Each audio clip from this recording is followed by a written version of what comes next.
Guys, how's things? I just kind to.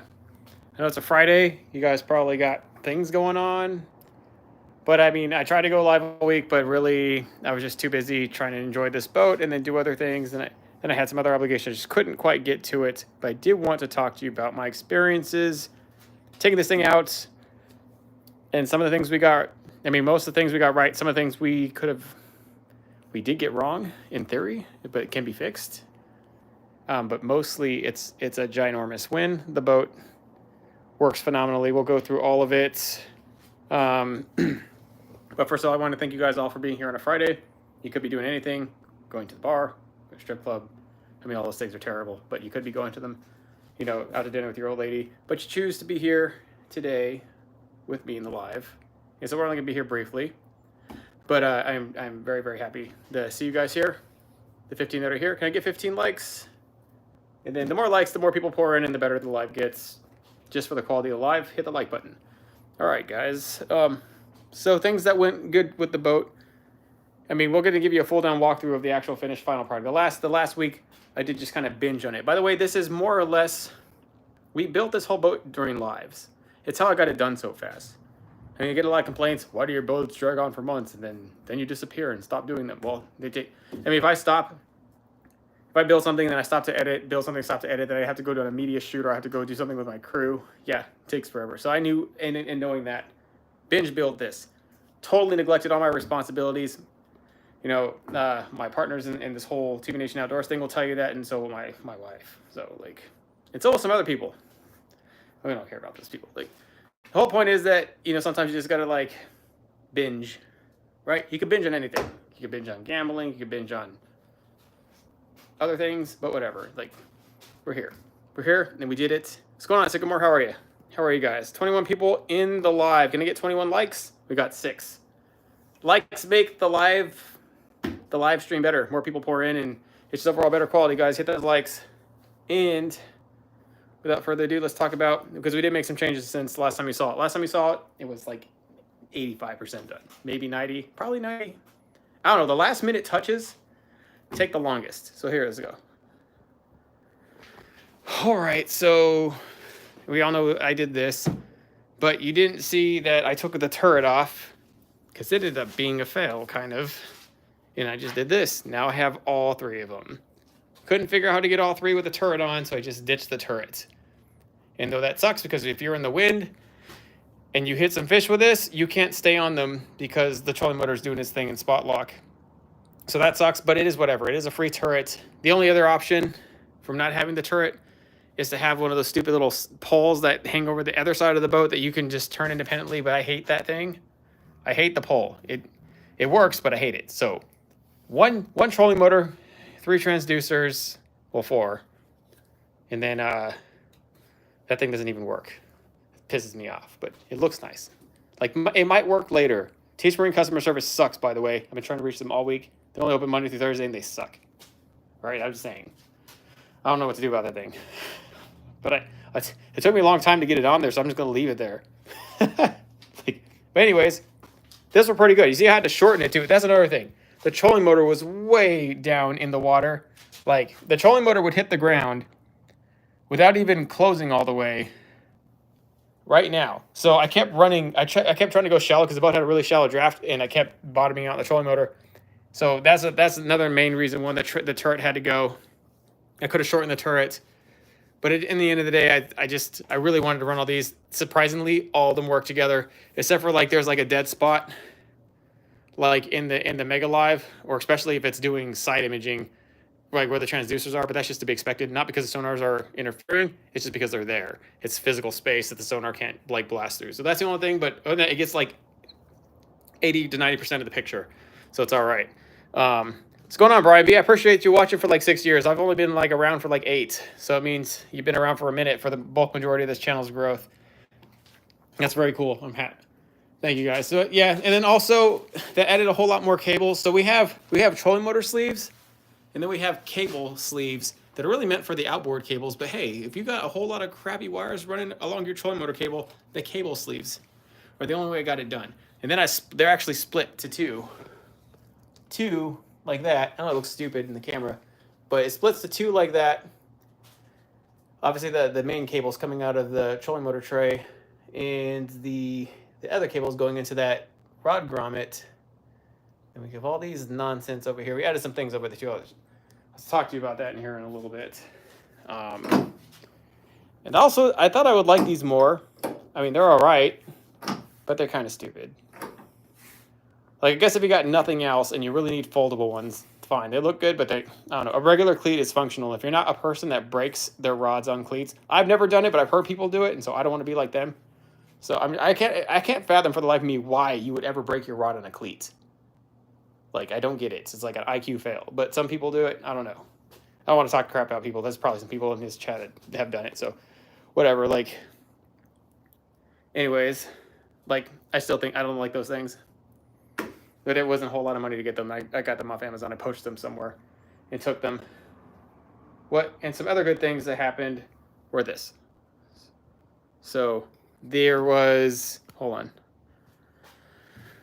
So these T-Tracks, they're super cheap on Amazon. I bought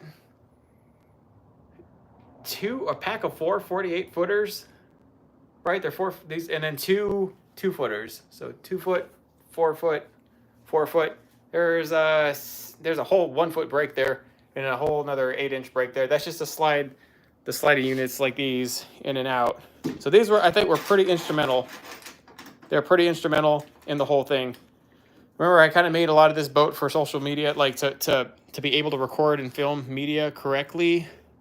And you see over there, that's a GoPro. That's not a Yellowtech stick. That is a Railblazer stick. And I also have that tagged. I tagged like almost 30 products in this live. And so, what's going on, Mark Flynn? How are you? Yeah, I tagged about 30 products in this live, and that whole Yellowtech stick. Not a Yellowtech. I'm sorry. We call that. It's not that. It's a GoPro. It's not even a GoPro stick. It's a camera stick. It's an action camera stick. Sorry. Like, I've been saying Yellowtech for so long because that's the only thing I've ever used, but it really is so much better than Yellowtech. For one, you can store this thing like down, right? So it can just be out of the way, like so. You can angle it back. It doesn't extend all the way out, but really, and I was worried about that. I wasn't sure what kind of picture quality I would get from just it only being about three feet up. It's about a yard total distance up. So let me tighten this real quick so it doesn't fall again. But it's okay. Like, for when it twists, you can like turn it any direction, and you can take this off like at will. You can clip it in here, or you can unlock it, pull that off, pop it in there. I thought that was valuable. So sometimes you just need to change the battery, you need this thing off, or you need to change the SD card, you need it off. You can't be hanging off the side of the boat to get it. You can just take that whole unit off, right?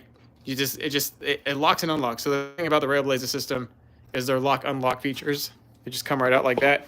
Then if I want to go film over here, let's stick it in here. I gotta unlock it first. Lock. Twist all around. Like, it's pretty, it makes the Yellowtech look like chopped liver. It's truly, I'll never buy another Yellowtech again. I'll only use these. I like them so much. When I like something, I get 2 of them.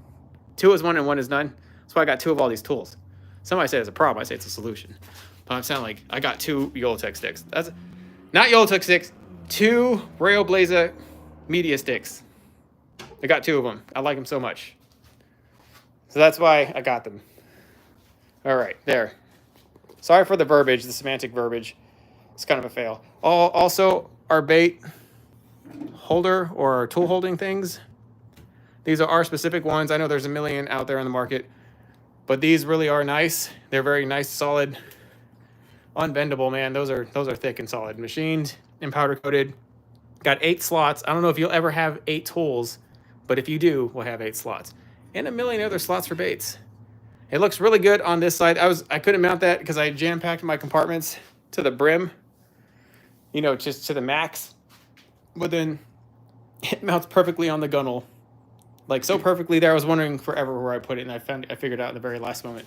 And then we have more Railblazer mounts. These are like their short mounts. I got these listed too, but oh no, I locked it there. Push it out. It's really hard to get that with one finger. Come on. Yeah, this whole one hand thing is not great. There. Come right out. So there's that. Then we got another one here. The cup holders are pretty nice. I was really missing a cup holder here, so I bought another one off Amazon. They gave me a whole bunch of free stuff to try out in the boat, and I ended up buying a bunch more stuff because I liked their whole system so much. Especially since a lot of them fit into these little cheap Amazon T-Tracks. They have their own T-Tracks. They're really nice. They're like, oh, where are they? Well, they're here somewhere, but they're also really big and bulky, and I can't actually use them. So I had to use the skinny T-Tracks. They were the exact same like height or thickness as the actual gunnel rail. So it was a super easy mod to do this, guys. A bunch of like countersink self-drilling stainless screws and a flat gunnel. And these are extremely cheap. And then the mod, anything can go in here. Yak Attack stuff, Yak Gadget stuff, Railblazer, even some of Scotty's stuff. I don't know if Scotty makes too many rail mounts like T-Track things, but I know they make some. So, and they also have flat mounts like this, which I have one of those coming too. I like the flat mounts a lot for these because it mounts obviously in the awkward flat spots. You pop it in here and you lock it. That's it. That's it. Really like the Railblazer system. And the Livewell worked well. There were some issues with the hose being too tall there because I didn't want to drill through the rib, but I should have drilled through the rib or cut a slot out of it and welded over it. You want that tube as low as possible to get the best kind of drainage. So I always get every once in a while I get a question from somebody saying, "Hey, my pump won't pump water. I got to do a bunch of stuff to it to get it to work." And so I found out the reason why that. Well, I kind of, for one, it means that it's too high, like your boat's drafting too low, and the water pressure from the outside can't get to the pump. But it also can happen even if if it's accurate pressure, if your pump is just sitting too high, like on a rise, like mine. Then you got to lean on the side of your boat for the water pressure to meet the pump. And the minute it meets the pump, it works. You could also go so far as to pour water in your live well. A lot of it would take. You put it in recirc, and then you'll suck it. It'll fix it that way. But if you're trying just to flow it through the auto system, then you have to like do some things. Like, I don't know. You could also just not do what I did and then make sure you make it flush. Drill through that stupid rib and make it work. Like, I just didn't want to drill through the rib. I got like it's a thing for me. But so the live well still works. I just gotta like jump on it like an idiot. I don't actually tournament fish. It doesn't matter. The only thing I'm gonna ever use that live well for is for videos. Like if I catch a really big fish, I might live well it just to have it in there and then release it. But that's probably not. I don't catch very many big fish. Just like 5-6 pounds. Nothing horribly big or exciting to like talk about. So like, probably not. I got a few nice fish in the pre-spawn that I have on video. But aside from that, I'm not fishing any tournaments. I think the tournament people out here don't like them. Don't like any of the tournament people out here where I live. I don't know. For a lot of reasons I won't want to get into. So I probably will not ever need to really heavily need that live well. But if I did, I would go fix it. I'd have to go back in there, cut it out, do the work, weld over the. I don't know. That's the only time I've never had that problem before because I've only installed them like in a few boats. And the other John boat, I didn't try to reuse holes, so it all just worked. The other 16-footer, that live well came out a little bit cleaner, but it was a little bit more bigger, and the area back there wasn't so in. So whatever. I don't know what I'm talking about here. Check this out. Guys, 32 people in this live. Can I get 32 likes? Go ahead and hit that like button. And let's get going. So this is the 60 horse. I know you guys have questions about the 60 horse 4-stroke. How did it do? And remember I had concerns about the deck being too long. How I thought I was really pushing it, making it this long because it doesn't make it sense for you to make a deck this long with a tiller. But this is a big tiller. And because it's such a big tiller and because I shorted it up with a micro jacker so the tiller would stay as long as it could possibly be into the boat, it works fantastic. Actually, when I have that butt pad up here and I'm scooted all the way in, I grab that and I grab the bar. It's actually fairly comfortable. Like, I'm surprised. I did have to get that bolt adjustment and move the tiller way over here, and it is ergonomically much more comfortable to do it that way. And so it does work. I mean, but only because I have the big tiller. Now, if you have like a standard 25 horse or something without a long tiller like this, I probably would be, because most of the tillers only come out to like right here, let's be honest. So this extra foot I have that allows me to have this extra foot here without it being totally miserable. Otherwise, it'd be really miserable. But the big plus was that the bigger deck is so much more, like, it's so nice for like the co-angler. Then we got all kinds of stuff for the co-angler. We got this bait holder, cup holders. Over here on the other side, we have a phone holder. That's a Railblazer phone holder that goes into one of their little short ports. We have USB ports on both sides. And that's specifically for, obviously, for charging the phone. And the other one is specifically for charging the action cameras. So you can just run a USB port out of the USB 3.0 into the camera. Just wrap it up the railing, and you can charge your camera. Your camera is getting constant power all the time. It won't come loose like the Yolotech. That's the other thing I hated. The Yolotechs, you would stick them into the nav light poles, and then they would wiggle loose, and the power would, kind of short out, and then your camera would shut off. Your file would be corrupted. You just like wasted all your time trying to record anything, and that really can't happen if you don't use a Yolotech and you just have a solid USB port plug right in here, constantly running to power up your unit. So that's good. But sometimes, like, you got to watch it. Like this one, that's a DJI Osmo Action 4, and it's power hungry. It only likes to record on 1080/30 with constant power. Otherwise it wants a battery. The whole thing with the battery is that the stupid units, those cameras, they heat up. And so it's much better to run it without a battery long term, especially if you're in the sun. They heat up almost immediately. And even without a battery, it's still not great. So you just gotta like watch it. You record on the lowest, smallest setting, and no battery, and they do all right without corrupting or melting or whatever. So that's just the gist of it. Come with a little thread hang. So we're gonna be recording tomorrow. I also have one more mount that goes into a T-track, like these quick lock mounts, and it goes right here. But I took it out because I got a Yak Attack cleat that goes right in here. This is an actual Railblazer cleat, or sorry, T-Track. It's plastic. I was worried about it, but I have been yanking on it and pulling on it, and it's all right. It's not terribly confidence inspiring, but it'll do. It'll do here in the quick moment when I just need a cleat. I really needed a cleat up here. That was another fail. I put cleats on the side of the boat, but you really just need one on the front of the boat and at the ends. You don't need all these side cleats. They're kind of, I don't know. They're there now. They'll stay there, but kind of stupid. And then the light is fantastic. It's spectacular. It does the job of 10 light. You can get like 10 night light, like really high intensity light bars, and they will not reach near as far. This is such a direct, strong beam. I'm going to post a reel about it.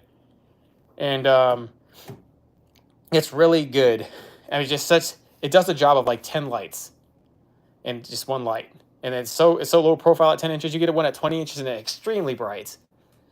So it's a changer. That thing is all I need. And actually I had to point it down. Remember when we did the live and we couldn't see the beam because it was up too much? I did point it down. So because it's down, it does deflect off this a little bit, but the fish finders block all the glare, so I can't actually see the glare. And then it actually beams off the side. So that was my kind of worry, because I was like, yeah, this light is cool, but it beams so powerfully off that, in such a straight, narrow focus, that I was like, what about the side lights to help me satellite? It actually beams right off here and gives me good side navigation. It beams like a triangle, one straight beam, and then like it beams off the top and gives me like really good flow. What's going on, Dominic? And so that's good. This is fantastic. The 360 kind of completes this whole thing and makes it even better, because when I was just like trolling, when I'm going down the way, whatever fish comes into the view of the forward-facing sonar cones, you can see it, but you can't necessarily see what's just right past that, because it really is not the widest thing. So if you're going slow, the 360 will catch things this will never catch. You'll be like, there's a cage over there. Oh, there's a tree over there. Oh, there's something there. Like, it'll catch it. It's a still image. It's not a live image, but it is a 360 image from its port, and it actually kind of completes this. Perspective and forward imaging, that's definitely better than, one of them is really good. It's better than nothing. And two of them is pretty good, but like the whole three trifecta combo, man, you can at least find what you're looking for. You might not be able to catch fish, but whatever. Oh yeah, Nate's selling his boat, guys. Nate's rebuilding a new boat. So I remember all three of us are rebuilding our boats. 3 out of 4 of us. And so Nate's building his right now. And because of that, he's selling his current one with that really loud yellow turf. It's a 1660. I've fished off of it. It is like an aircraft carrier. It doesn't move. It's the most impressive 16-foot John boat I've ever been on. I've only been on one.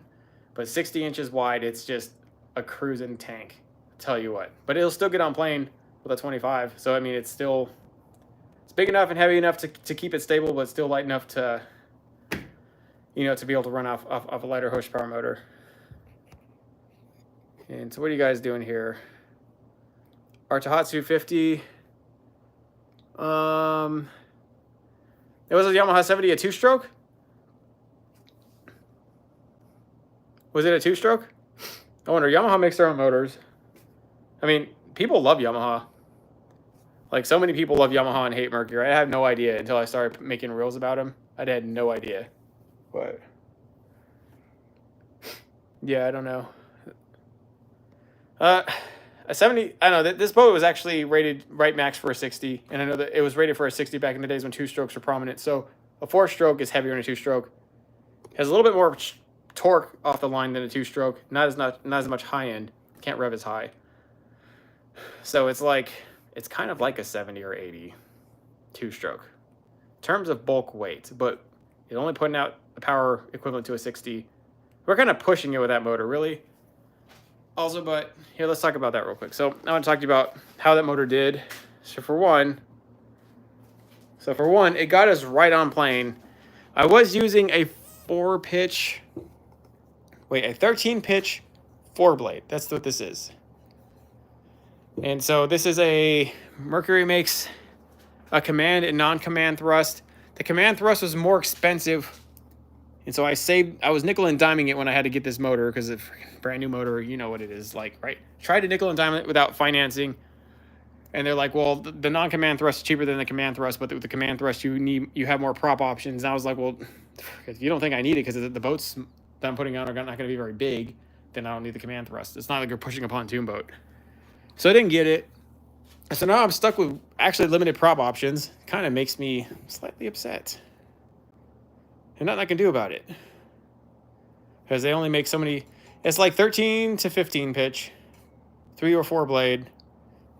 And the stainless one is like almost $600. I'm not going to buy that. So I have a 14. So the whole thing about the 4 blade versus the 3 blade. The 3 blade drags out of the hole more, but you'll have more high end. And this one lifts you right out of the hole. Like right out. But then you can fill your motor cap out. Like you can get to like 40, 48. Not quite 5,000 RPMs. And the motor will not go any faster or any higher. You just run out of prop. You run out of prop. It's not necessarily. So I'm going to try a 14. Right now we have a 14 pitch 4 blade versus the 14 pitch 3 blade. And it goes a little slower out of the hole, but we only really did. It improves my gas mileage a little more. But I don't really go any faster, like 2 miles faster. So I'm thinking the 3 blade, if I can get 35, 36 out of the boat. Right now I only get 31 or 32.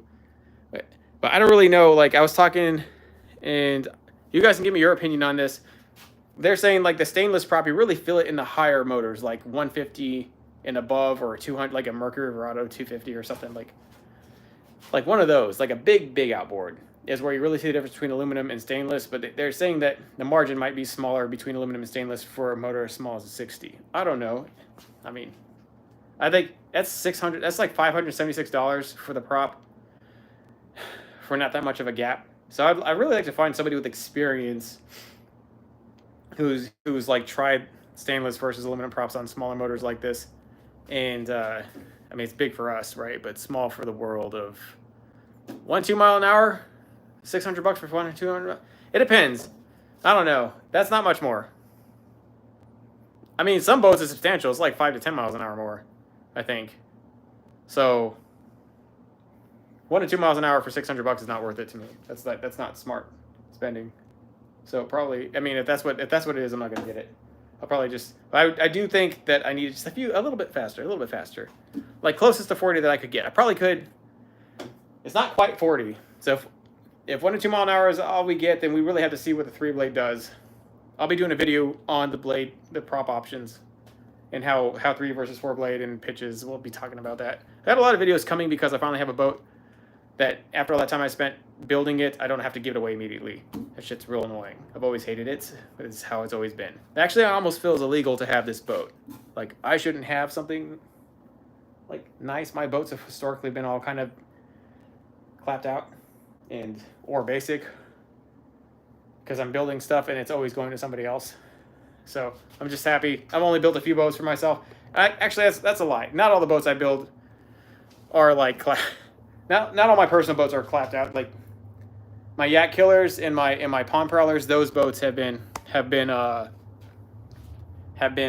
those are really nice, but they're small, right? Those are meant for small lakes. In terms of my actual boats that can handle a big lake like Havasu, yeah, they've always been like strung together like a Frankenstein boat or something. So it's just like the first time I actually built a complete system, and then this is a content factory. This is a content machine. The whole thing is just a content machine. And so that's what we're kind of using it for. Let me turn the power on real quick, guys. Turn the power on. Show you something. So I'm going to show you these micro anchors. Give a like for the micro anchors. I mean, they're nothing new, but they're new to me. This is what I did with the micro anchors. So I made these. I don't know if you saw these last time, but I made these mounting brackets. One, because it worked out, but initially, so these brackets are like this. I ordered extra brackets. This is why I kind of like them, because yeah, it's like hold on. Sorry, it's like $500 for the anchor and another $100 for the spike, right? For the spike that we have mounted on the gunnel. We'll talk about that a little bit later. But once you get the anchor, which that's fairly cheap considering how well they work on the, I don't know how much better they would work on like a 17-foot boat or bigger, depending on how heavy it is, but they definitely work really well on a 16-foot boat. I mean, what's kind of sold me on it is they're on so many like flat skiffs that are 16 to 17 foot or shorter. You know, those you see daily skiffs, like those skiffs all the way in the Florida flats and all that stuff. They always have micro anchors. And the bigger ones obviously have legit sportsman anchors like Talons and or whatnot, and they kind of stripped away from these because these are just, they're spud poles. But the anchor system itself works really, really well. Let me open this up real quick. Let me clamp this real quick. Let's talk about this. A second. So these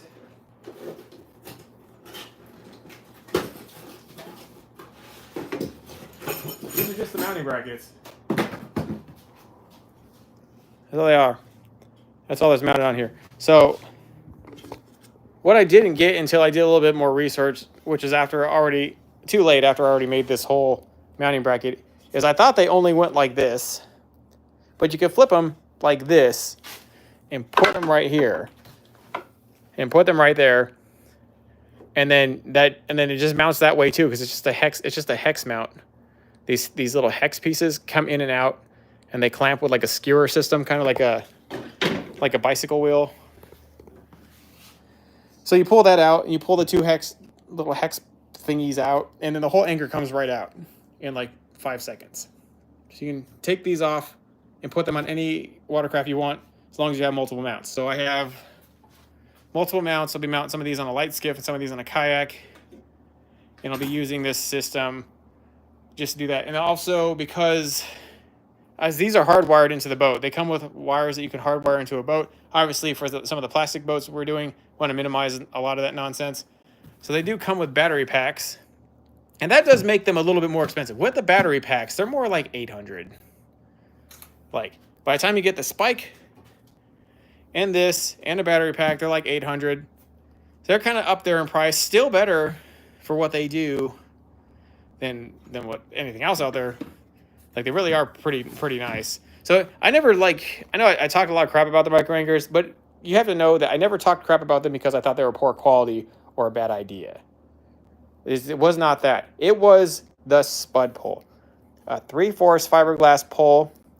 This could be the nicest, it could be like a Tesla. anchor, right? Best of the best. It's still a 3-foot, a 3/4 fiberglass pole, and that's the pole. These will flex. They flex. I'm sorry. And past a certain point, however your boat is, or depending on how much it's getting dragged, they're useless. They'll flex right out and break. So, I mean, until they come out with state-of-the-art 3/4 inch glass poles, we're not going to see a tremendous deal in them. And these are just test poles, right? I just have these just to show you how they work here. So you see the button flashing. You can pair them both to one remote. I have two remotes, and I just want to keep for a spare. And they also have these dash mounts right here. Sorry, right there. And you actually have a few more options. Like you can choose left or right or both. If you only want to actuate one anchor or not, and you can choose this. You can actually change the speed of the anchor by pressing the button, and it flashes. However intense it is how fast the anchors deploy or not. So I haven't messed a whole lot with that. I'm always just using the standard fob, but I have that fob here, and I have another one in the cockpit. No, I have not. American John 12. Geez, that's such a good question. I don't know. We just made a Sun Dolphin American kit. Well, Chris and Ryan did, and they a lot of people really like it, how it works. I like the Pomperella because it was more stable, and then I turned those pontoons into rod lockers. But a whole lot of people aren't going to want to do that. If you're talking about like what's the best one to do basic mods to make the boat better in, I would say probably the Sun Dolphin American. Just adding a floor in there and adding seats made the boat tremendously better to fish out of than obviously adding the Autoboat system and some other things. But let's get back to this anchor real quick to show you. So we're just up, and they just flex down. They go down about a foot every time you press the button. They'll eventually stab that, so we don't want it to happen. So the 8-foot spike seems to be just long enough. Honestly, just long enough, but it seems like I'm always a foot short in some scenarios. That being said, you just got to be conscious of the depth, so you're always, where the depth, with the rear finder here or with one of those finders up there showing you the depth. You just got to make sure you're at or under 6 foot, 5.5 foot. They dig, and also I do get a little bit more of a clearance because I put them down here because they move with the jack plate, and the jack plate's all the way down right now. So they're hanging a little lower than they would if I had mounted them anyways, because then you'd have to mount them like right at the end of the gunnel so they could flip over. Because the whole big thing is they flip and they fold. But with our mounts here, it ended up saving us because these can fold over no matter what depth they're at. They can just be folded up and beat out of the way, which is pretty nice. And plus, this just looks fancy. I mean, if we're just talking about looks and aesthetics, which there's a part of that went into the boat, not a whole lot of it. Most of it is about utilitarian function, but some aesthetics, right? And, that's just like flat bar and some tubing I had left over from when I framed the boat. I just used the remaining stuff of that, ported a few cosmetic holes in it, just repurposed the whole stuff. And I do like them, but they do save me, right? I could have got the Power Pole Sportsman, which are pretty much the spider leg, the crab claw, like the crab leg anchors, I could have got them, but here's the whole thing about those. Once you put them on there, you can't take them off like you can take these. Like this pole comes right out, watch.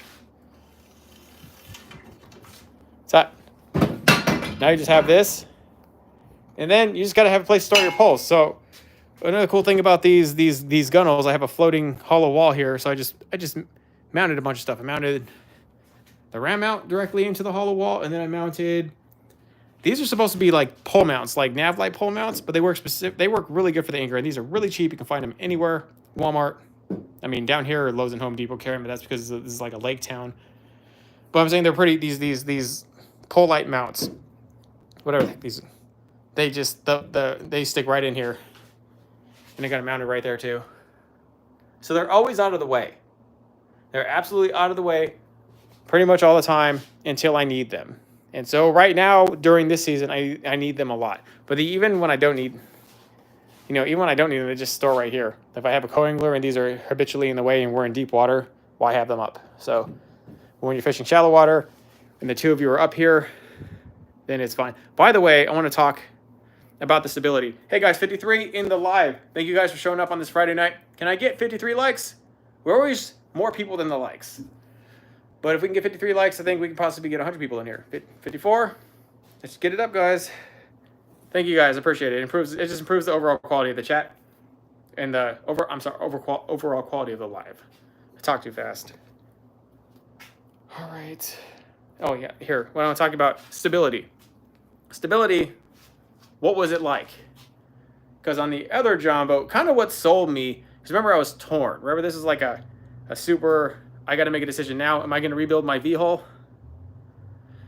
and make it my ultimate boat like it has been before I, you know, or am I going to make this my new ultimate boat? I knew, you know the pros and cons when it comes to John boats versus V-hulls. And I just wasn't sure.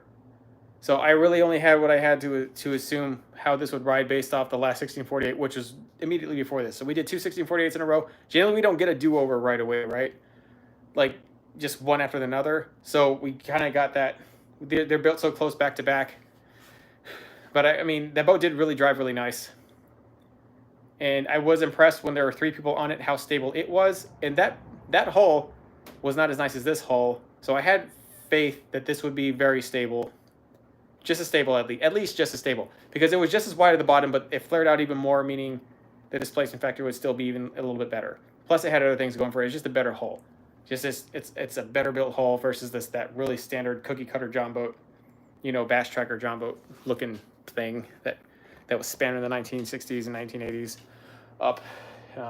This one was a little newer. It was a little closer to the 2000 era, but not quite.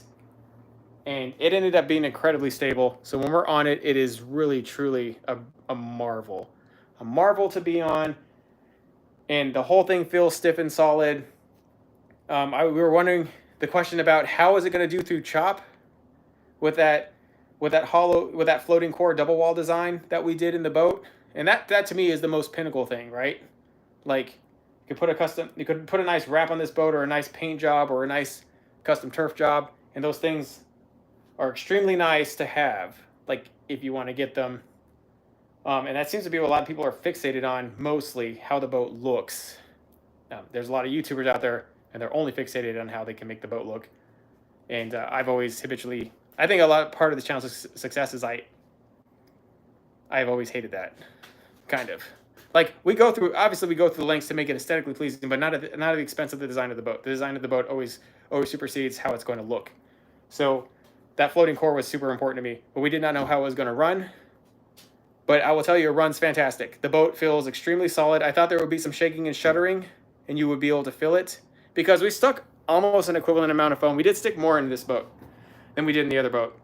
One full kit more. But I did not think that would do too much of a difference, because there was like a U-shaped foam design in the front and back of the other 1648 John boat that we had in the console, and I was thinking it did vibrate. That boat vibrated a little bit more than I would have cared for personally. Through the waves, it didn't do terrible, it didn't do great. And then there was things about the boat where I wish I was like, man, I really need to stiffen that up. I need to like step up my game. That was one of the first all aluminum. I think that might have been the first all aluminum boat I built. Every other boat I did was a wood aluminum hybrid boat, and wood decks don't vibrate the way aluminum does. And so you had to be a little bit more cautious about. Like the boat was functional, it rode well, it did well, but there was this when the motor was running at idle, you could hear things vibrate, and there was no way you could fix it without screwing more things up. And I hated it. So I made sure that that was not happening here. So there was excessive amounts of rivets to make sure no spot could vibrate loose. And then a lot of it is welded. Like half of the boat is welded. And then the foam, I made sure the foam, when I went back in there, I made sure it was cut loose, and if there was a gap between the foam and the plates, I wouldn't fill it up with gap filler, like a little bit, like closed cell foam gap filler. Just, I mean, we're talking about an inch or half inch, and then you let that harden overnight. You make sure you have holes so it could vent out, and then you go to press on that, and if it's solid, you're good to go. So what happens? The whole boat is extremely solid, but here's the whole thing. So I know some of you guys have addressed some of the haters running their mouths about how we frame the boats. This whole back deck is 1/16 inch angle and rivets. This whole front deck is 1/8 inch tubing and welds. If you step on this boat right now, walk across the whole thing, run, jump, play, whatever, you cannot tell the difference at all. It feels like the entire boat is built solid one way. Okay, like that's something else to talk about. And I'll also say that the only reason that I came to know that 1/16, because I initially thought you can grab 1/16 with two hands and twist it, piece of angle, you can twist it. It'll tweak, it'll flex. You won't like bend it in half, but it'll flex. And I was like, how is that even strong enough to frame anything? And so I got into an argument with an engineer one time on YouTube, because I was having to fight all these engineers and all these boat builders. They were always flaming me because they just didn't like what I did. I mean, to their credit, I can understand. But like, I was like, no, you're wrong. I can beat you with wood. Shut up. Kind of was just trolling him. I used to be the biggest troll back in the day. And then he tried to like humble. He humbled himself. He didn't have to, but he did. And like, he was like, look, I'm not trying to argue with you. I'm just saying that I'm an engineer, very successful.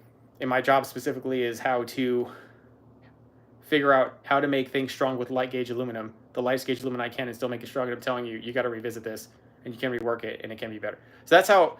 I listened. I tried to take that institutional credibility of an engineer seriously, because engineering is a seriously hard profession. It's very competitive. You got to be pretty smart. It's one of the STEM professions, and so I was like, all right. So I took that and I did, and he's right.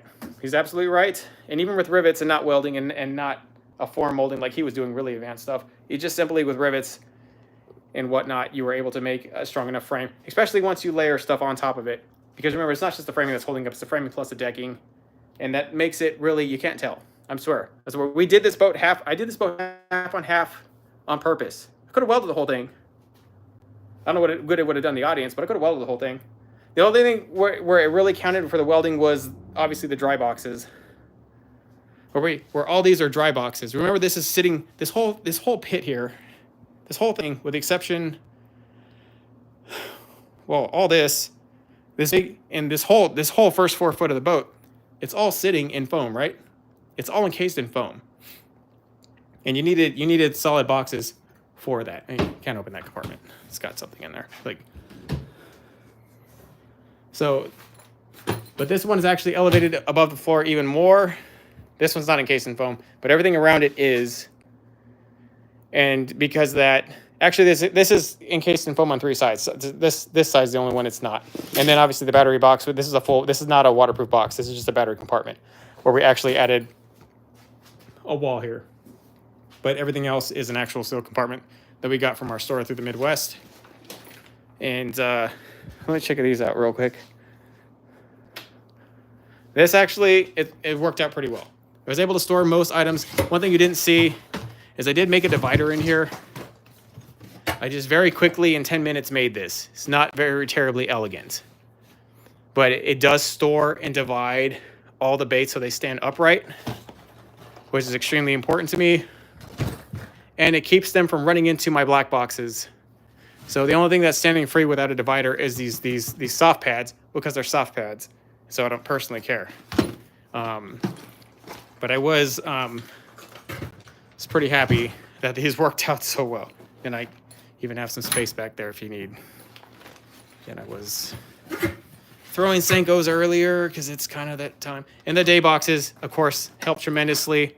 Like in here, I have just a bunch of fishing line, even more in there. There's never a good place where I could store fishing line. So this one day box is specifically just spare fishing line. The other one, a bunch of spare soft plastics that I'll get to. This one, honestly, whatever I'm using for the day. That's why it's hollow now, because I really don't know. And then I have, so 1, 2, 3, 4, 5. And these kind of complete the boat. Because despite how many compartments we have here, I still feel like I'm a few compartments short. And it's not that big of a problem because there's so many compartments in here.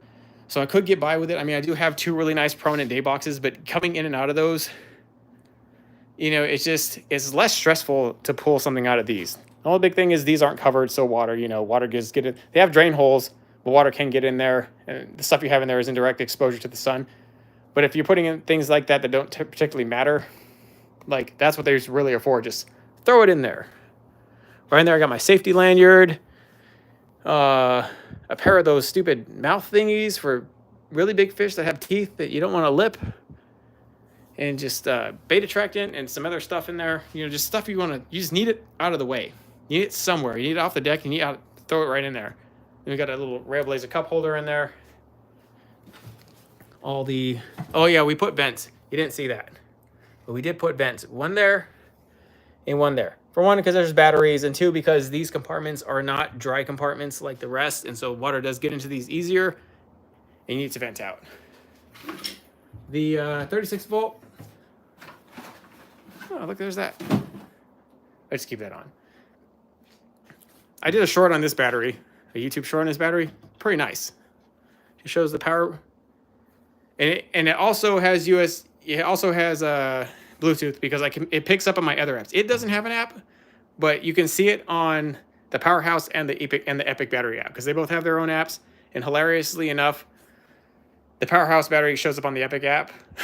Like, they all show up on one app, so you only need one app to see them all, even though they're company specific apps. They're kind of stupid. So that means they're all using very, very similar Bluetooth systems. That is the Dual Pro RS4 charger. It's fantastic. I forgot to tag that in here, but it's pretty awesome. Also, I know we got some rods here. Maybe we can just open this up briefly. So this worked pretty good. I would say perfectly. How are you securing those odd size lithiums to your boat? Oh, here, I'll talk about it in a second. But this is my those are my action camera batteries, and these are my 360 camera batteries. I just have some other floating batteries. They're all being powered out of one USB port. And then the phone here, let me show you that. That's an Aqua amp. That's probably one of the nicest things. So this is a Railblazer phone holder. I got two of these. Got one in the front, one in the back. It is really nice to have when you're just up here cruising and you're trying to talk to somebody. Have the phone secure and out of the way while you're fishing. Yesterday I was answering customer calls because it's our busy season. I was fishing the whole morning and talking to them on the phone, answering questions. I was also secretly not catching anything. I don't know if that has anything to do with it, but I was able to kind of relax while I was talking to them. It was very cool. It's kind of perks of the job, right? But this, will it do it? It is charging, or it was charging. Dang it. It charges my phone better. The one I have right now doesn't have problems. I don't know, because I think I have the magnetic thing on the back of my case, and it helps it. I know it charges Droids better. It's not doing it to this phone. It's really pissing me off. What the f? You're making a fool of me on live TV. Stupid. Anyways, I think it's pretty nice because I've been using it to charge my phone. I swear. It works. I just can't show you. How terrible. All right, whatever. But anyways, in the event that that thing stops working and becomes useless, it doesn't matter because I have 4 USB ports, and I do have cords to charge that lightning jack. So whatever. That's fail. That Aqua amp's not listed in the products here. We're still testing it out. It's all good. It's good. Whatever. It's still. I promise you, it works. I promise you guys, it at least works for the phone I have. But it might only be because of the case, and I do know that it works. It works not as good on iPhones, but it works better on Droids. Because I wasn't the first one to install it. Chris and Ryan were, and Ryan did in his boat. He says he likes it, but I think they both might run Droids, and I run the iPhone. You ever heard the new Droid get its stuff together? The new Android, the new Galaxy 25. Did they finally put a good phone and not just a phone full of gimmicks? I was halfway tempted to test it because a Droid treats you like a human being with less restrictions, like treats you like an adult. And iPhone kind of like kidifies you. But iPhone has a whole lot better camera and some other features. Obviously, like, I don't know. I haven't been able to get away from Mac stuff since I started using a MacBook. It kind of sucked me in slowly. But there are things I miss about a Droid. So I don't really know how I feel about it all. Anyways,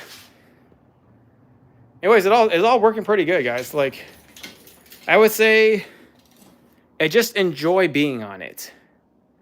That's like, I've had some really good days on this boat so far and some really tough days. Yesterday was a really tough day. I was getting owned in the wind. The fish were doing this funky little thing. They weren't quite up. They weren't quite down. I kept chasing fish on the fish finder. I think I was chasing schools of gizzard shad because they're spawning and they're like grouping around. You know, you got like one big female and 4 or 5 males harassing it, so it looks like a big school of fish. You're like trying to find fish deep, and so the forge battery. Oh, you talking about the force battery? Where the hell is that thing? I do have a force battery. Where is it? I've seen it. Oh, oh, it is forge. I thought it was force. How do I like it? Well, so let's put it this way. Here, that's a 6 amp hour, right? That's a 6 amp hour. And the whole thing about this 6 amp hour forge versus a regular, a regular 6 amp hour. So it's a lot lighter. It really is a lot lighter. This is a 5 amp hour lithium. Remember the jump between a fuel and non-fuel capable like Milwaukee tool is from 5 to 3 amp hour. Where's a 5? I have 5s. I swear. Talk about it real quick. I know this is like slightly off topic, but batteries are important. We'll talk about it real quick. I'm gonna get all the batteries I have for the M18. Oh, come on. Okay, there. All right. So look at the forge and then look at the 5 amp hour. It is only slightly bigger. It is insignificantly bigger and insignificantly heavier than the 5 amp hour. But it's a 6 amp hour that is supposed to perform like a 12 amp hour. But obviously not run for 12 amp hours. But in term, everybody knows like the 12 amp hour lithium, red lithium from Milwaukee, performs better than their, like say the 6.8, the 6 or the 8 amp hour. It's just better. I mean, these are better than these, and the 12 is better than this, but this actually performs like a 12 and as light as this pretty much, and the same size roughly. So it's better than like all of them, for the exception of not lasting as long. And then these are the old 5 amp hours. Actually, old 3 and 5 amp hour casings, same casings, slightly lighter, but not much. Really, it's kind of useless to have a 3 amp hour.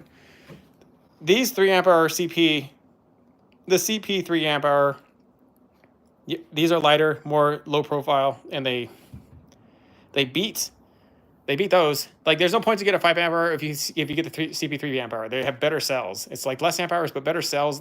It's a better battery. And then the forge, they really are worth it. They're not so much better that I'm gonna go replace all these with forges. These are expensive as crap, and I'm gonna just run these until they die. But with every battery that dies, I'll just get a forge because they really are nice. I was gonna do a video about it or a short about it, but I'd rather go live with you guys and talk about that stuff. So that's kind of how that went. Yeah, let me see. You guys got any other cool questions? I got my guys in the live. Let me see if I can scroll through some things.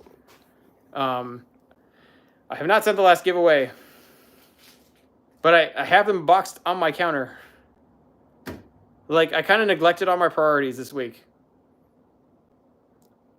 Like, I'm sorry, but I do have them packed up and ready to go. Like, everything is ready to go for you guys. Like, I just got to get there. I got to it's my main priority Monday, because I kind of got it out of my system. I just wanted to fish on it all week. The whole thing was like beat the spawn, get to the season, get there before it all. I just got it right there. I'm sorry. I hope you can forgive me for binge fishing and neglecting you guys and not sending out but I do have them packed away, all for you. It's all packed and ready to give away. So it's there. Just putting that out. Can't make more lure. Here's the whole thing about the fishing, the lure making videos. I would love to make more lure making videos. I just don't know if I have time. I don't even, man. I'll tell you what. I really got very far in a short period of time with lures, but I will make some. I think I'm gonna make some bluegills for the season, because gills get chomped out here this season out here, and I have some that I might be able to pour in paint that are gill like. So maybe I can get like one out, but I really can't do bait making videos in conjunction with all the boat videos. I don't know, like YouTube kind of subjugates you into one venue. Like, it pigeonholes you, stonewalls you. Like say I post a boat video and everybody likes the boat videos, and because you like the boat video, they'll keep recommending more videos. So if it recommends you a bait making video, you're like, well, I don't want to watch this crap. I'm not gonna make baits. And so then that actually kills influence to the channel. It's something stupid, but it pretty much it forces you to be consistent in one venue. So you need to post your other stuff on like another channel. I might be able to post bait making videos on the TBNation Outdoors channel, because that one, like, its generated momentum is way less impactive on a company than say this channel, which is like the whole thing. So I'd like to run more videos like that on that one. Right now it's just mainly a channel for our store products and some other ventures that we do together, but I don't know. We're trying to figure out how to make that channel more useful. Had to breathe here. Yeah. Let me see what else you guys got. All right. Monday. All right. Yeah, Nate handles all the aluminum products, the Livewells and the lids. And yeah. Nate, are you backed up a month already in lids? I'm just joking. I think he's got a way around it this year. It's 25 horse overkill. Is it like a 1240, Sean? If it's a 1236, you know, I would still maybe even do it on a 1236. It just depends on, like, I mean, if it's your personal boat and there's no regulations against it, like in Arizona is lawless, I could stick a 150 on this boat or a 250 on this boat. Nobody would care out in Arizona, but I know there's like Karen states out there that would care. So I don't know, like, do they care where you're at? If they don't care, that's one thing. If you don't care, that's another thing. You're a grown man. Do whatever you want, right? You're a grown man. Spend your money however you want to spend it. Do you want to spend it on a 25 and put it on a 12-foot John boat? All I ask is that you record it and you post it. I think all of us would appreciate if you did that. I do. I would appreciate it. What do you guys think? Would you appreciate that? Is a Tracker 1240? Yeah, stick a 25 right on it. That would totally put a 25 on that thing. Do it. And send us pictures. Sweet. Hey, Frank, how's it going? Do I guys have a shop in California? No.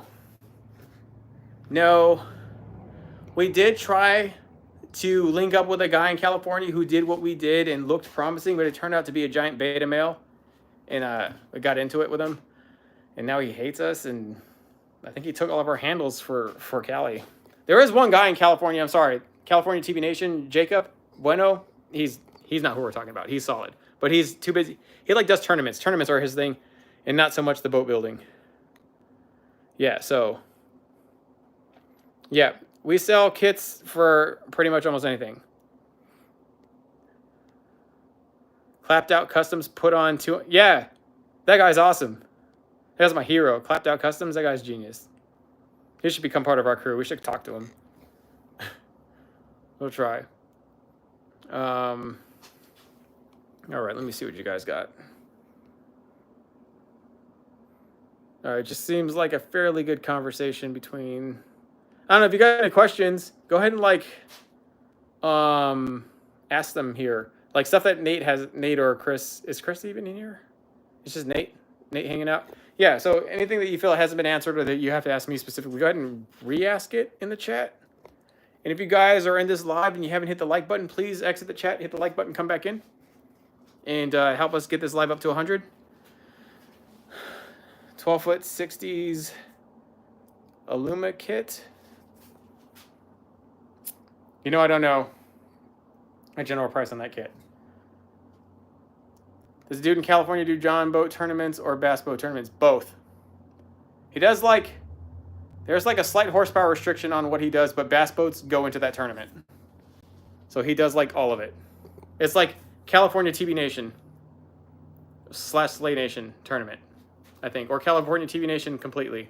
I think he worked it out that way. He did run the Slay Nation trail, then it got really big, and then last I knew he was going to separate from Slay Nation. I don't know if he did, but there is a bunch of tiny boats out there, and I see him posting pictures of him killing it out there all the time. So I know he's doing it. So, he's our best contact in California, but I have never ever been able to, like, all of our biggest states, Texas, Cali, and Florida are our biggest traffic states for TBNation, and we have not ever been able to find somebody down there who does what we do. The closest thing we have in Florida is Justin, you know, the kayak DIY, but he does cool things, obviously, with small watercraft, but he doesn't build stuff. and then Jacob down there with the tournaments. But he actually builds his boat in tournaments. He actually builds his boats, but he's like, he's got a job and a family. So he's just like the rest of us. Builds them when he can. So, what's up with us and Trick 10s? Nothing, dude. That guy's just floating around, saying things. And he's allowed to say whatever he wants to say. I do my best job here to justify our case. I don't spend a whole lot of time on that person or anybody like that because there have been waves of people like him. And you just really can't stop what they say. If you take time to try and refute their ideas publicly, it just gives them attention. And it takes away from content for the people. So if I ever get caught in a drama fest with somebody, it's going to have to be extremely bad. But if you ever see me get caught in a drama fest and somebody over like petty stuff, like what somebody was saying, then just like you should unsubscribe and unfollow from me immediately, because that's just wasting your time. It's a waste of my time. It's a waste of company time. There are channels, the reaction channels for drama, and they are out there and they're prominent, and that's all they're good for. Like, we don't ever want to be that way. But you know what? Historically, engineers and boat builders of all sorts have not liked the Tiny Boat Nation because they come from an institution that does things a certain way. But I've obviously never been a part of that institution. I didn't even know I was like, I guess, talented in building things. Like, I knew I was talented in artistic stuff, but in terms of something like this, like everything that I could build a boat was beyond me.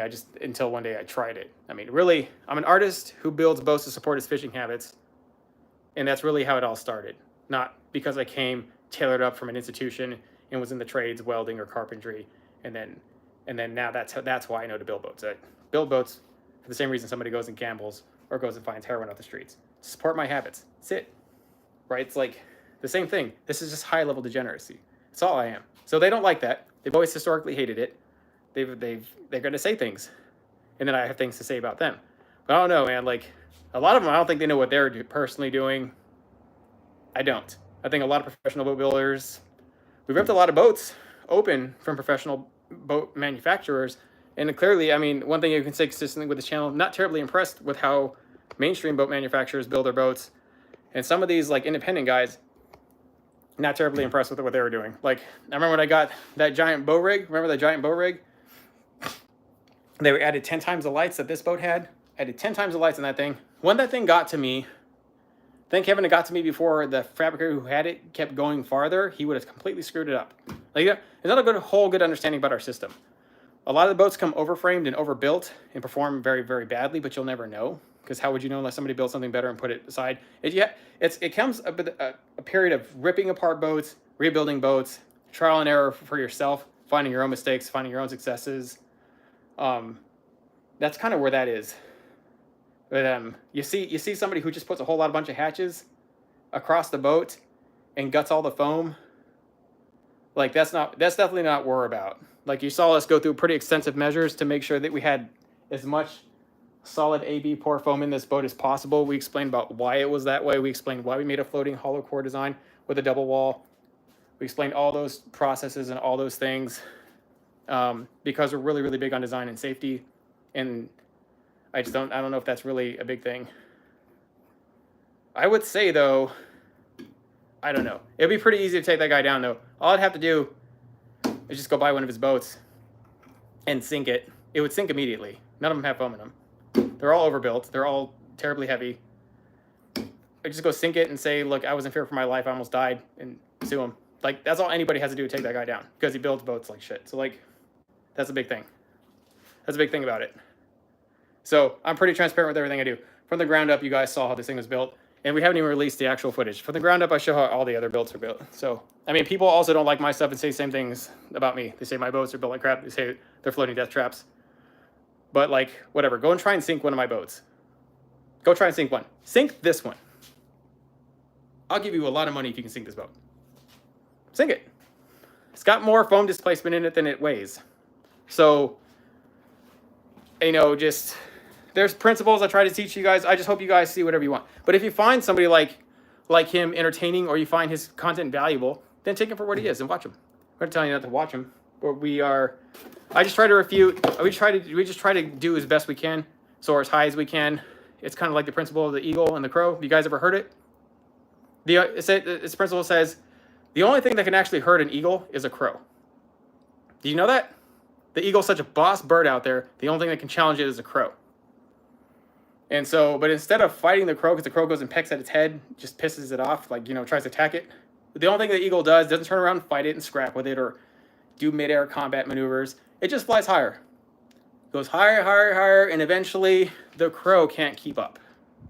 The crow can't keep up, and it runs out of air, and the eagle just wins. So we follow the principle of the eagle. When somebody's attacking you, soar higher. And so that's pretty much all. That's pretty much our only our strategy against him. Strategy against anybody who attacks us. It's been like 20 people, guys. It's not like he's like the first one to troll us. He's the most ruthless, lying troll we've ever seen. We'll give him that. I mean, but he's not the only one. And there are still ones that exist even today, and we just don't care. We don't care. Our stuff's pretty solid and recognized, and I don't know. It's kind of flattering to have a hit piece put on you, because that means you've made it. When people put hit pieces on you, you've made it officially. So we're glad that there's only one hit piece, or maybe a few, but there's been like a few hit pieces on me. Like, not very many. There's been like 3. There's been like 3. 2.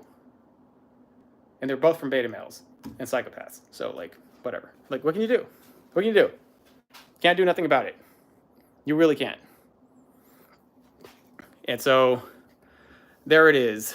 You know, you just got to move forward with it. And I'll tell you, though, there is a big thing, though. Often I wonder why this channel is ever successful at all. And, you know, I'd have to say that it's not like what I can build, essentially. I mean, that's part of it. But you got to look at other channels who they took on boat builds, and they're not near the quality of this thing, and they blow us out of the water. Just, psh. We can't even catch them if we tried. They're killing us in views. And you always got to wonder why they're killing us in views, even though their end product is not as good as ours. And it's because people like them. People find their story interesting, more interesting than my story, which I can see that because I got a monotone to talk too fast, not very personable. Fine, right? All I really got is my intellect and like my talent. That's it. I don't have like a flashing, glowing personality. But some of these guys who build boats, they have this flashing, glowing personality. People just love it. The boat is whatever. I think the boat's more relatable, so like a more obtainable goal. They just kill us at views, millions of views. Get hundreds of thousands at best. They get millions. Like, it's fine. They're better than us at something. We're just not on that level, and it's okay. But this pretty much, your story has to be interesting, and you have to be relatable. So I have just enough of it to be okay here. But like, you got a lot of these fabricators out there. They're very, very talented. I guess they're talented at what they do. I might not like their style, but they're talented, and they have tremendous work ethic. And if talent and work ethic alone were what it took to make it here in social media or make it here in this world, then how many people do you think would actually be successful in this? A whole lot. But it just isn't. That's why some little nerd with an iPhone and a dream could just come out and beat you. He's just more relatable. He can generate a better audience. He or she. It's just what it is. It's just what it is. That's what it takes. It's just some people just have it. But I'll tell you what. If you look at how you look at somebody who's like completely destroying you and you can't figure out why, you're just not on that person's level. Doesn't mean you're like below them or above them. Just whatever level they're on, you're just not on it. Like there's this girl. I don't know if you've seen her on TikTok. I don't even know what her name is. It's like the stupidest person I've ever seen in my life. She makes $100,000 a week. Right? She's beating everybody. She's destroying me. I can't figure out how she's doing it. What does that mean? Not on her level. But what can you do? What can you do, right? What can you do about it? Oh, man. I know. You guys should, like, talk Nate into doing more actual videos. He was doing it. He was doing it. Yeah, and us as a group are pretty solid. That's another big thing. I'll tell you that. My group of guys, like Nate, Chris, Ryan, and Nick, they're very solid. We're all very solid. We're all pretty much on equal footing. We say what we have to say to each other. We help each other out. Today, I was asking them if I should buy this car. They all shot me down, told me I was stupid. So those are good people. You have good people around you, you know, they help you out. So I don't really know if the other guys we were talking about have good people around them necessarily, because they do things that if I had a friend and he was about to do it, I'd be like, stop, don't do that. It's not gonna get well for you later. And I think he's got like not good people around him. They're like, do it, go ahead, it's gonna totally work. And then like he's not getting anywhere. I don't know. I tell you this though. All right, the guy has gotten tons of exposure. Like if I got to work with Rob from the Guggen Squad, that dude's a marketing genius, millions of subscribers. His audience is literally 20 times bigger than ours, right?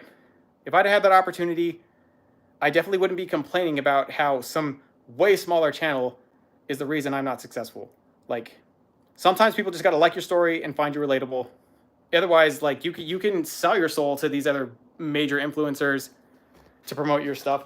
But if you just don't have what it takes, it don't matter how many people you collaborate with or try to start beef with. Like you got to fix what's wrong in the moment. But by the time he figures out what he needs to fix, he's going to realize that like trolling us to get there was the stupidest thing he could have done anyways. And that's just like the big thing. He's got to figure it out. I think he thinks secretly that if he baits us into like a troll war, like a rap battle, like he's trying to machine gun Kelly us. That's what he's trying to do. I think he thinks that will help him get exposure. But like he's already got exposure from so many high-profile fishermen, YouTube fishermen, and YouTube influencers himself. They can give him way more exposure to people than we ever could. That if he can't make it with those people, he can't make it with anybody. Like, I mean, his troll videos just insulted our entire audience and insulted the entire Tiny Boat Nation's culture. So, like, I mean, he thinks that was going to work. So, whatever, man. Like, he can make videos. His partners can make videos. He's got a crew. They can make videos. I mean, if you guys want to start trolling us, you can make videos too. It is what it is. It is whatever it is. Starting advice for a hollow shell that floats. I don't know. What's the boat market? What is the boat market like? There is it full of aluminum boats or is it just full of plastic stuff and fiberglass boats? Like with me down here.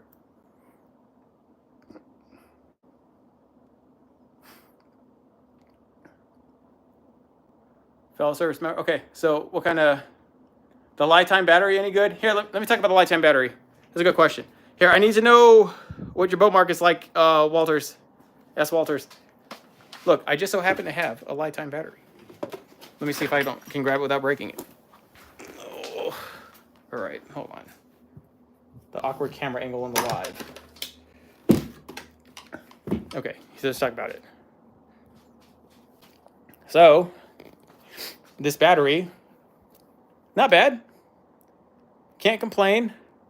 I mean, from what it looks like, it might be the most solid Amazon battery just because of what it has. Now, I haven't tested it. I do know they've been around for a while, just as long as Power Queen or those other Redodo or Time USB, any of those. I think Power Queen and Lifetime are probably the most prominent ones, if I'm not mistaken. But there's like 4 major lithium brands on there that are constantly spamming their stuff. I think they're all hacks of each other. But Lifetime, I don't know. This is like their smallest battery they have. It's kind of a mini, but it's not. Like the 100 amp hour Power Queen mini, it was like a true mini, like slim but slightly taller, like mini battery. This one is not a mini, but it's not a large one. It's not a Group 31 casing. It's a Group 24 casing. About the size of a Group 24 battery. So it is significantly smaller, and I do like that about it. But the other big thing I do, because they all run 12.8 volts at 100 amp hours, it's got Bluetooth. That makes it tremendously... I mean, Bluetooth really does make the battery much better to have, just because you can take the guessing out of it. You can see its actual state of charge, and it's so important because you can't put a battery meter on these. It got to be a very specific battery meter that measures volts in versus volts out for you to actually get it. Hey Robert, I was wondering, you're a guy all the way out in Canada, right? You guys out in Canada? Yeah. Okay. Well, I know we sent one to somebody in Canada. I hope he got it. We sent out like 3 fish finders or 2. We have 3. We'll send out another one. We did send out 3. But anyways, yeah, I mean, that just being able to check the battery level, even if it has to be on your phone, I would say that's pretty good. It's pretty good. Make sure you get the one Bluetooth though. I think they have ones without Bluetooth, like the earlier generation ones. You can go to lifetime.com. I mean, you can download their app, see what that's about. I mean, I was actually gonna probably put this in here. I was actually gonna do it. I'm too lazy to do it. It's like a lot of work. But I was gonna, the 60 amp hour, the 60 amp hour Powerhouse also has Bluetooth, and I think it's just a better, in terms of better company, it's a better warranty and customer service on the power, but it's only 60 amp hour, which wasn't a terrible problem. But then I have so many transducers and graphs in the two black boxes that run off of that. I need to run those for a longer time and then really see where the state of charge is at. Because I wonder if they ran all day, if this would cut it. I don't know. But I do know like that running lights like this all day with anything less than 100 amp hour is a very bad idea. So because this boat has obscene amounts of lights, you have to have a 100 amp hour battery. And then you just do for any LEDs you have. Yeah, I don't know. But this is, I don't know, I do like that it's smaller. I do like the Group 24 casing. I think Group 24 is, obviously it was the perfect size before they made the minis. The minis are better. But the next best thing is a Group 24 casing. If they can make a 24 volt in the Group 24 casing, that's when things will like majorly change. We'll see. What else you guys got? Let me see here. Okay, sweet. All right, guys. So there's that. Lifetime versus Power Queen. Well, Bluetooth beats not Bluetooth, Damien. I don't think there's gonna be a terrible quality difference between Lifetime or Power Queen, but I will say the Bluetooth matters a lot. That if you're just very cautious and you're going to not run that battery for multiple days or all day, then Power Queen's going to be just fine as long as you're always remembering to charge it. You're just not going to be able to check the power level. You're always going to have to assume how long it can go. But this one you would actually just know where you're at. If you ever run these batteries dead, they now have like voltage drop sensors. Before they didn't. So if you dropped it too low, like these batteries don't have voltage drop sensors. They don't. The actual power tools they go into, but these don't. So a lot of people will use these 18 volt packs to actually power the black boxes. They won't even run additional batteries like we're running. They'll run 18 volts because they get a higher voltage rating. And I guess more volts make the units run cooler and a bunch of other nonsense. So like that's there, but the whole thing is that if you deplete those beyond a certain level, they don't have like voltage drop sensors, and so they won't shut off at a low voltage to where, because a low enough voltage in a lithium battery will actually damage the battery beyond repair, and sometimes kill it completely. Like you can't get it back. Like say the older ones, and Nate and I were talking about this. Some of the older people we were dealing with where the battery would just abruptly die. You're able to jump it back. You had to jump it back. That was the annoying thing. You either had to have a charger that would kind of charge it like a normal battery, because the smart chargers won't recognize the battery. Like it won't work. It won't even recognize the charge. You'll get like a red-green flash, and you're like, crap, the battery's dead. We killed it and it died. So a lot of people are flipping out, including myself when it first happened. Happened to me twice in 2 days. It just turns out that you can jump them back. And if they have voltage drop sensors, that means they'll shut off completely before the battery depletes too low to where you can't get it back.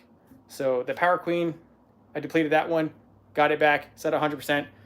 The Time USB that I tried out, depleted it, and charged it back to 100%. So Dakota Lithium, I just stay away from Dakota. Stay away from them. Don't buy the Dakota Lithium. Don't do it. Nate is not rich. He's irresponsible. And honestly, so am I. So, like, I don't know. And Nate also has a bunch of hookups because he has his own shop. So, like, perks are working. Perks are working there. So you don't like... I love Power Queen batteries.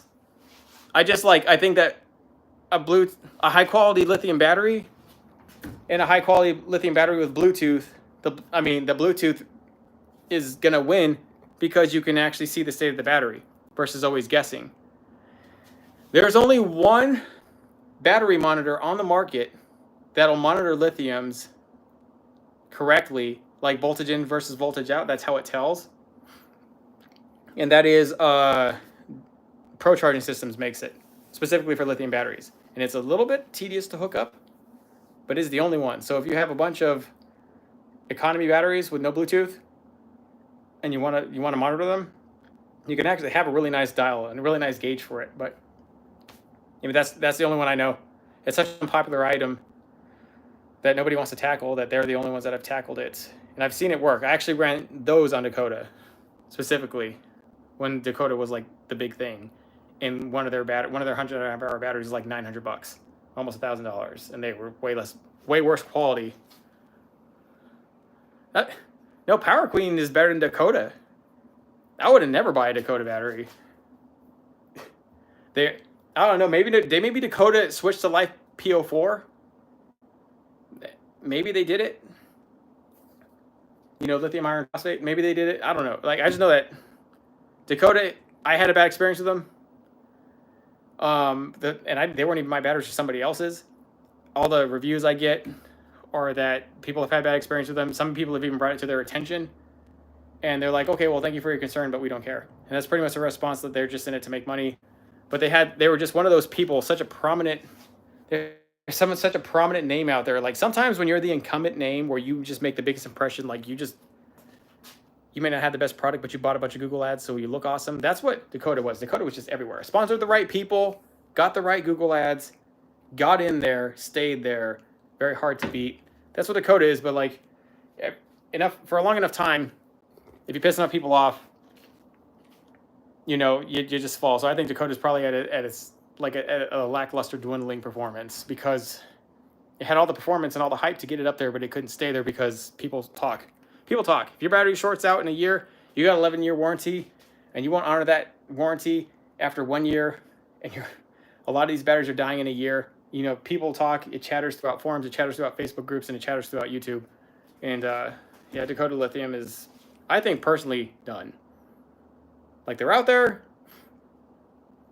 but I just can't see them staying so prominent. And especially since it's changing so much. Like, the lithium battery companies, they're ultra competitive. Like, in a year it changed. I swear. Well, that's not true, because like a Power Queen, Nate, the Power Queen battery is only $200. $150 for 50 amp hour, maybe might be $250 for 100. Only $100 more for 100 amp hour mini. I thought those were pretty good batteries. I've ran Power Queen batteries in 4 boats. And the majority of them actually were powering the other 16-footer that I sponsored those kids with. And they've been doing tournaments, no problem. And I don't know, it'd be really hard to kill a 36-volt 100 amp hour. This battery here, this Epic battery, which arguably has the most features I've ever seen in any battery ever. Like, it even has its own battery monitor. One battery monitor. It has, you want to talk about a battery monitor? It has its own battery monitor. I had to hardwire it. Connects right there. But it's nice. Sure, the battery's heavy, but that's good because that motor's heavy and it needs something to balance it out. Truly, it actually works really good there. So, it's also got a bunch of features. It's a bit thicker. It's also got those anti-freezing cell technology. So the motor, you saw those Teslas frozen on the side of the road during this winter. They can't do that to the motor, like to the battery. Battery has anti-freezing technology. So it'll actually power to heat itself up when it's reaching a certain temperature. It just knows to do it. So it's a big deal. It's a big deal. Big fat battery, still good. So like, okay, look, what do you guys got here? Okay, I'm gonna tell you, I'm gonna be 100% with you guys. They just sent me this battery. I have not tested it. Cannot vouch for its performance. But I will say the lifetime has been on YouTube just as long as Power Queen, if not longer, and continue to be good. And I just can't. I don't know. I knew about lifetime a long time ago before I even knew about Power Queen, and people were saying that it was a pretty good battery with Bluetooth. I don't think that there's any bigger of a risk to take the lifetime over the Power Queen. I think that you have everything to gain with the Bluetooth. And if the battery is not great, you can always kind of warranty it through Amazon. And I think they do have their own warranty. Check out the warranty. I don't know what the warranty is for the lifetime battery, but it is there. I would check that out too. I know Power Queen is a little bit difficult to. That's the thing about the Amazon batteries. Amazon helps you a lot in the warranty process. Like if you don't like it, you can warranty it or return it, kind of. Don't quote me on it specifically, but I do know that Amazon helps you, like because they're dealing with a bunch of overseas companies, and they're like a buffer between it, so they can kind of buffer it. But contacting Power Queen themselves directly, little difficult. You can still do it though, but you have to. I don't know. I have gotten some feedback that they're, but I can't imagine Lifetime is in the U.S. either. So like all these companies, it's like Power Queen, Lifetime, Redodo Power, Time USB, the 4 prominent battery companies on Amazon. I think they'd all be probably.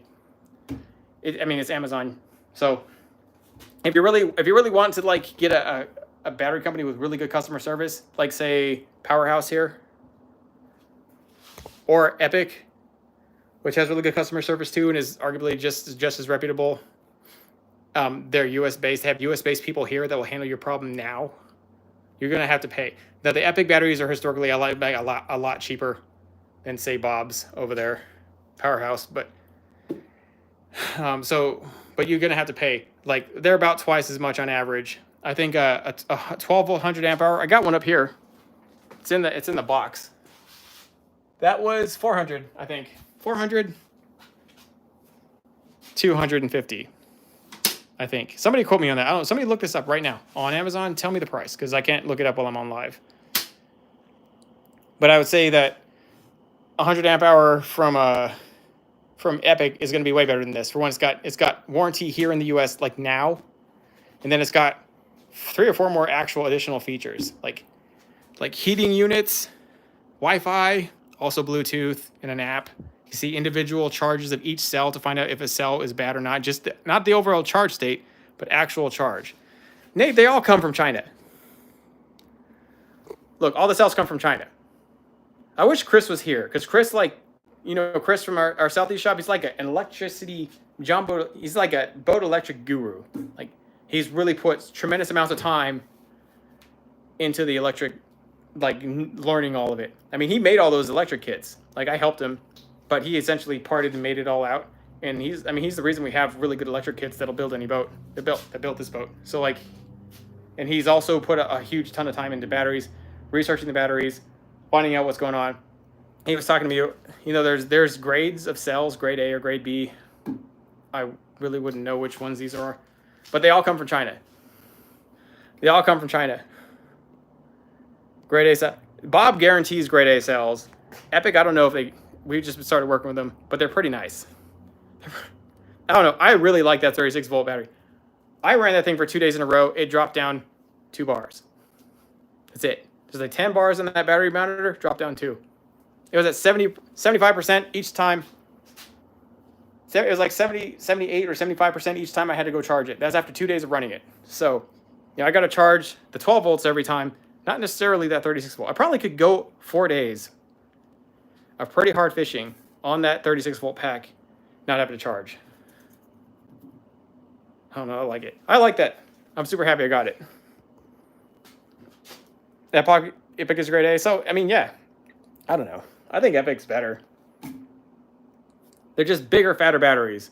So if you're working at tight compartments, maybe not the best idea. But aside from that, like I think they're probably a better deal here. You're spending 20. What?